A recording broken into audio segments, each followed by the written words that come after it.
Hello again, I'm Phil Krey, the president of the Lutheran Theological Seminary at Philadelphia, here in my summer attire, 2 days after commencement, celebrating a grand and glorious commencement in which 68 students, some dancing, some very formal, marched across the podium.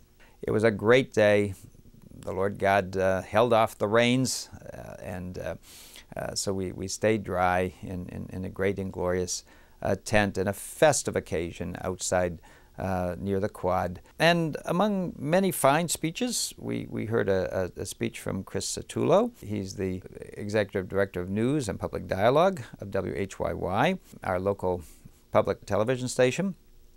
And he wanted to address our curricular theme, namely public theology, public witness, for we're trying to raise up leaders for the church and the world who can speak to the world. Among other items that he wanted to lift up, he wanted to talk about from Gutenberg to Google, namely the rapid transition in media that we've been going through, and how, as a result of that, major institutions are now vulnerable and in fear of collapse. One of the institutions he lifted up was his own former employer, the Philadelphia Inquirer, where he had been the editor of the editorial page, and how the papers are vulnerable because of the rapid transition to what we're doing here, namely speaking on the web to you. And he encouraged the graduates to think about valuing the good that's in the old, the good that's in tradition, not throwing it out, even while embracing the new and finding what's valuable there as journalists are trying to learn how to communicate online, to do their trade online. And he was inviting graduates to discern between the old, the traditional, and the new.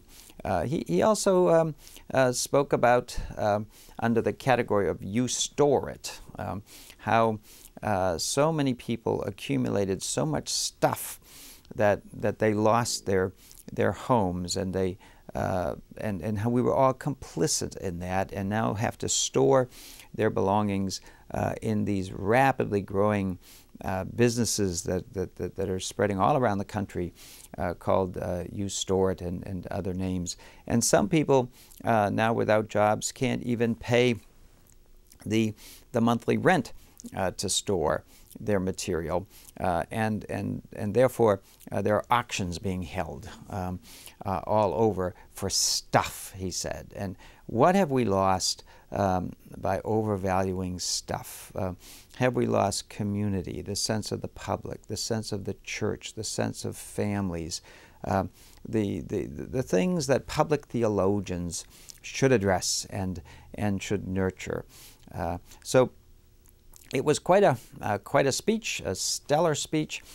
He concluded by advising the students to witness to their faith in the awkward moments, especially to those who despise religion and think that it should only be a private thing and not something that should address the public. We listened to Chris Satullo's speech, and we also honored two public servants, Senator Leanna Washington and Representative Sherelle Parker, who serve well in this Philadelphia community, because again we wanted to lift up our theme of public witness and public leadership.